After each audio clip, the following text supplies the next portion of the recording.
Most people say they care. They say it quickly, they say it easily. It feels like the right thing to say. It keeps things smooth. It keeps conversations short. You hear it every day. Someone shares bad news, someone talks about a problem, someone says they are struggling. The words come out almost by habit. I'm sorry, that's hard, I hope it gets better. Sometimes you mean it, sometimes you don't. There are moments when you feel tired, distracted, busy. You hear what the other person says, but it doesn't really land. You nod, you respond, you use the right tone. Inside, you feel nothing strong. You move on quickly. This happens at work. A coworker talks about stress, you listen just enough, you say something supportive, you feel relieved when the conversation ends. It happens with friends. Someone shares something heavy, you respond kindly, you check the box, you do not follow up. It happens online. A sad post, a serious topic, you react, you comment, you scroll. On the outside, it looks like care. Inside, it feels thin. Most people do this without thinking much about it. It feels polite, it feels expected. It feels safer than saying nothing. Saying nothing feels cold. Saying something feels correct. So you perform concern. You match the situation just enough. You mirror the emotion just enough. You show that you are a good person, that you noticed, that you are on the right side. This does not mean you are fake. It means you are human. Caring deeply all the time would be exhausting. Feeling every problem fully would be too much. So people learn how to care lightly, how to show concern without letting it in. This skill is useful. It keeps life moving. It keeps relationships polite. It keeps you from being overwhelmed by other people's pain. But there is a quiet gap, the gap between what you show and what you feel, the gap between words and attention, the gap between saying you care and actually staying with it. Most of the time, no one calls this out. The other person accepts the response, the moment passes, everyone moves on. But sometimes you notice it yourself. You hear yourself say the right thing and feel empty afterward. You realize you didn't really want to know more. You didn't want to get involved. And for a brief moment, that feels uncomfortable.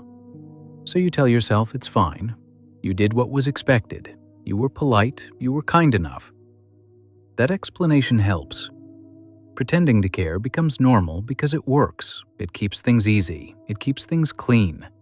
It keeps you from having to decide how much you really want to give.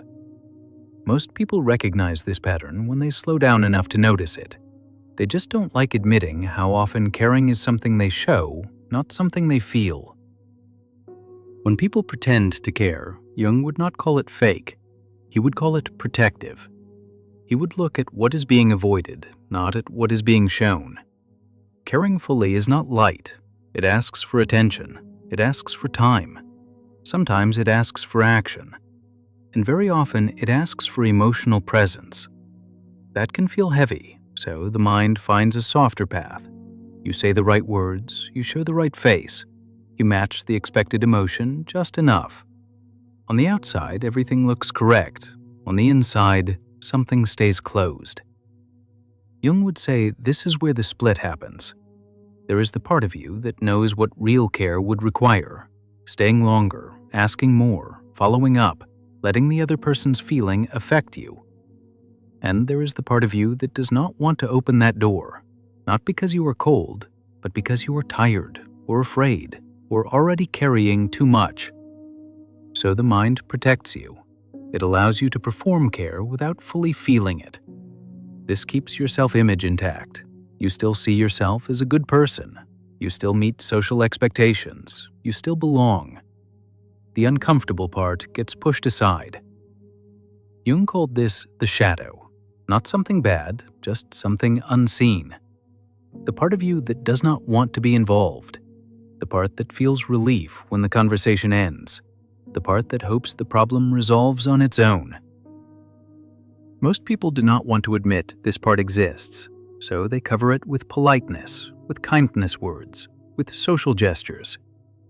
Pretending to care becomes a way to hide that shadow. You are not lying to others as much as you are lying to yourself. You tell yourself you did enough. You tell yourself this is all that was needed. That thought helps you move on. Jung would notice how quickly people become uncomfortable when this pattern is pointed out, because it threatens the image they hold of themselves. No one wants to see themselves as indifferent, so the performance stays. Over time, this creates distance. You stay emotionally safe, you do not get overwhelmed, but you also do not connect deeply.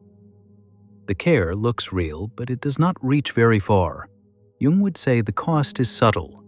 You may start to feel numb in moments where you expect to feel something. You may notice a gap between what you say and what you feel. You may feel uneasy without knowing why. Pretending to care protects you from emotional weight. It also keeps parts of you hidden. And the longer those parts stay unseen, the more natural the performance begins to feel. After care is performed, a story appears. This is where Nietzsche would focus. He would not ask whether the care is real or fake. He would ask what pretending to care allows a person to believe about themselves. People like to see themselves as good, as kind, as moral. Showing concern helps protect that image. Even when the feeling is weak, the action is enough to support the story. The story sounds simple. I did my part. I showed up. I said the right thing. That feels clean. It feels complete. Nietzsche noticed how quickly behavior turns into justification. You don't just act caring. You become someone who cares. The label matters more than the feeling. This is where care becomes performance. You learn what caring is supposed to look like, the right words, the right tone, the right timing. Once you do those things, the story says you are done. There is no need to stay longer, no need to feel more. The performance protects you. If caring is about saying the right thing, then you never have to ask whether you felt anything. If caring is about appearance, then depth becomes optional. Nietzsche would say this is not accidental, it is useful. Real care can be uncomfortable. It can demand time. It can pull you into someone else's pain. The story offers a lighter version. It keeps you moral without making you vulnerable. Over time, the story grows stronger. You start to believe that showing concern is the same as caring. You stop noticing the difference. When someone asks more of you, the story defends itself. You think you already did enough. You feel slightly offended, as if your goodness is being questioned. That reaction matters. Nietzsche would say it shows how much your identity is tied to the performance. You are not defending the other person. You are defending your image as someone who cares.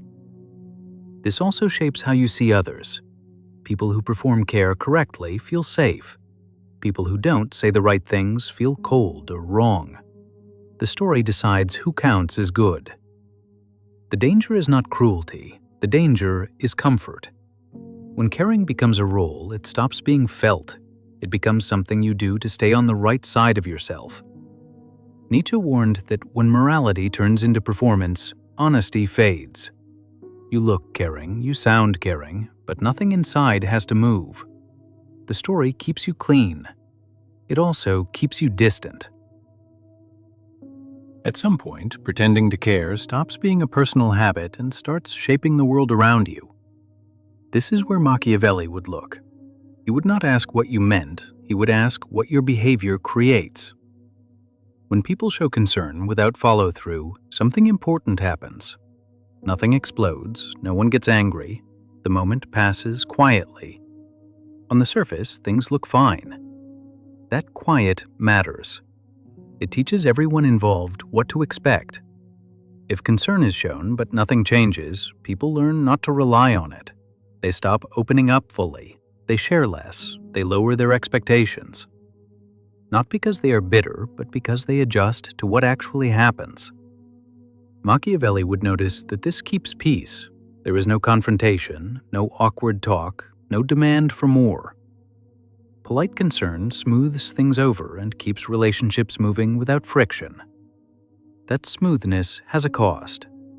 Real problems stay where they are. Needs go unmet. Pain becomes private. People learn to handle things alone, even when they are surrounded by others who say they care. Pretended care protects the system. Families stay calm, workplaces stay polite, friend groups stay light. No one is forced to slow down or get involved deeply. That stability can look like harmony. Machiavelli would ask, who benefits from this? Often it is those who have less time, less energy, or more power. Showing care without action allows them to look good without changing anything. Over time, this becomes normal. Concern becomes a signal, not a commitment. Saying the right thing matters more than doing anything. People learn the rules quickly. If you push for more, you risk being seen as demanding. If you expect follow-up, you risk being uncomfortable to be around. So most people stop asking. This is how shallow care becomes a pattern.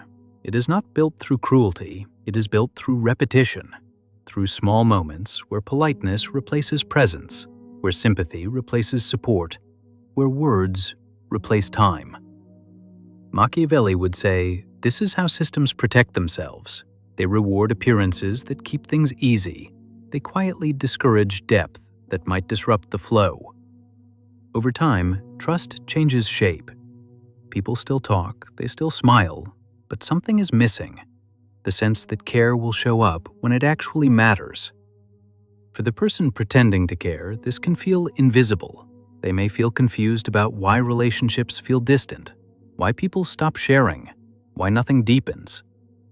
From Machiavelli's view, the answer is simple. Care that is never followed by action teaches others not to rely on it.